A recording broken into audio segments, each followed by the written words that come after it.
has a right to the protection of his or her image.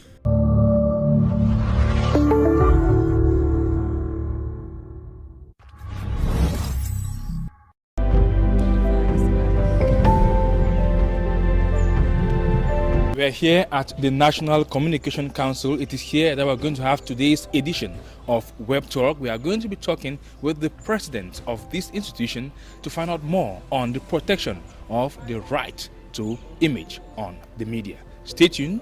Join us as we meet the president, Joe Chibonke Kalabupsa.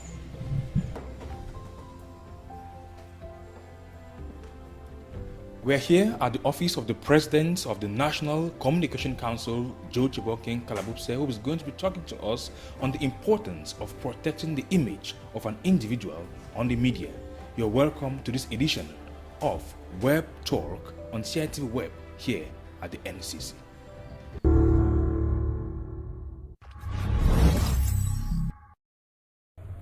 This is a complex question in the sense that we don't work with private individuals to protect their images, but it is something which touches on the privacy of every individual.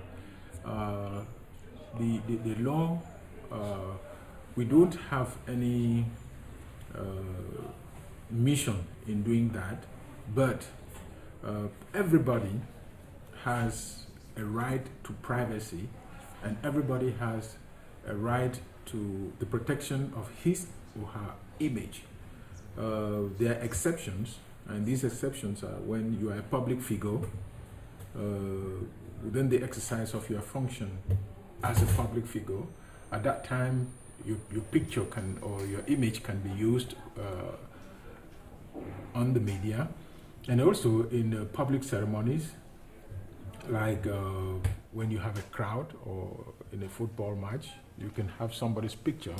But it is important to note that if somebody doesn't give his consent for his picture to be used either in the media or in public, you have a right to protect such individual. That's why we urge journalists to veil pictures of suspected criminals or minors who, for one reason or the other, their pictures are being used on the media. So you have to veil them to protect the privacy of such individuals.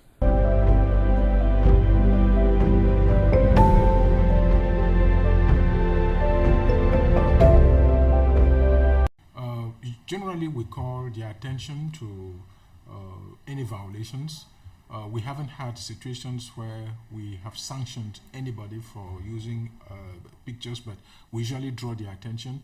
And if an individual finds that he or she has been hurt through the use of his or her picture or part of his image, he can complain to the National Communication Council, and then we'll take appropriate actions. And if he is not satisfied, he has a right to go to the civil courts and get reparations for whatever damage has been done to his image.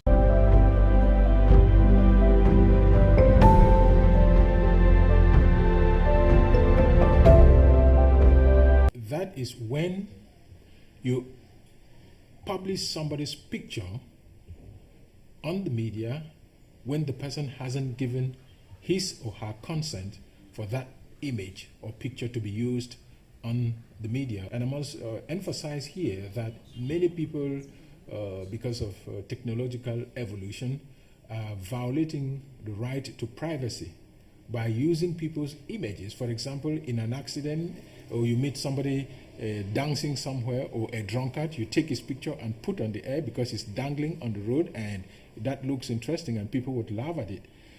And the desire to be the first to share an image of an incident or would pushes individuals to violate people's privacy. And so these are some of the things which we have to increasingly educate our public, particularly the media, when they are using people's images.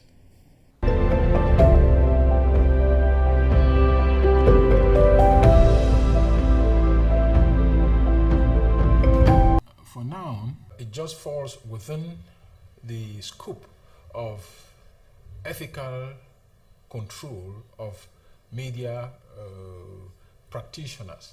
And when somebody feels that his image has been damaged because of the exposure of his picture or video on the social media and complains to the National Communication Council, we take appropriate sanctions against the journalists. We've had to suspend journalists from the practice of the profession in the country for a period of about 2 months because they have violated people's privacy. And these individuals have complained to the National Communication Council for that, and that also has pushed us to met out appropriate sanctions towards that.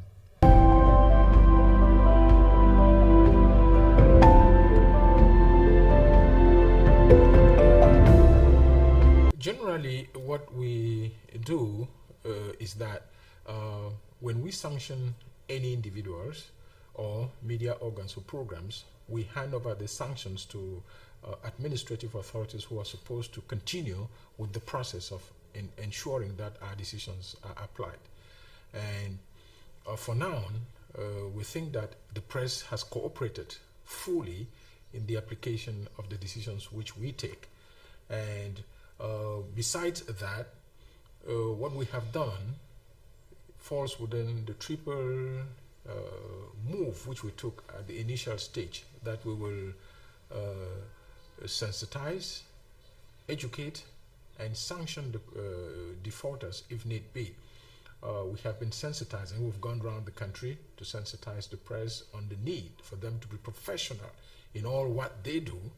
And we have also started the educational phase with 3 regions. And we think that it might not be very visible, but from the attendance and reactions and what we see, what we watch and what we read, we think that we are contributing positively in helping our younger colleagues in the exercise of their duties in the various media organs where they're working.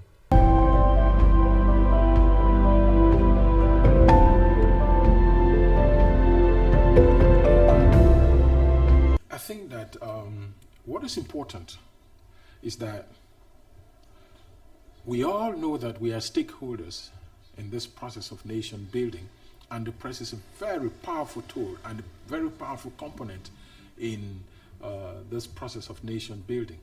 And they have to, everybody at his own little corner, contribute in educating the public in whatever things they are doing.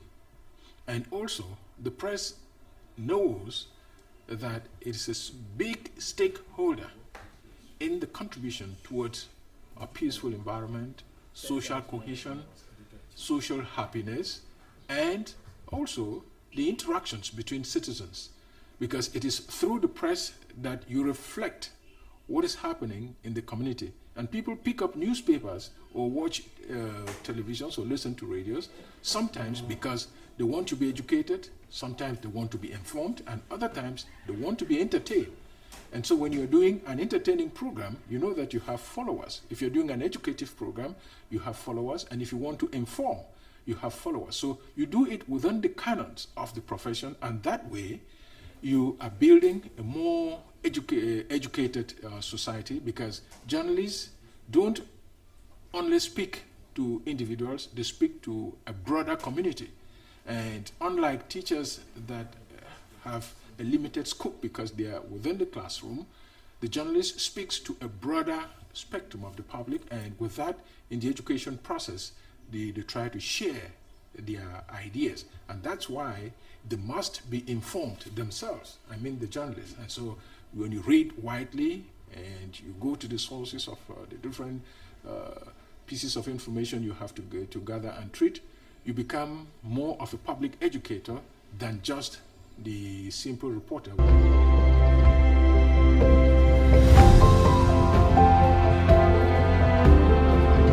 I hope you have been informed, educated on the protection of the rights of individuals on the media, both on the classic and on the social media. That was the package we put together on this edition of Web Talk. Thanks for watching and stay tuned to our channel. Like, share and subscribe.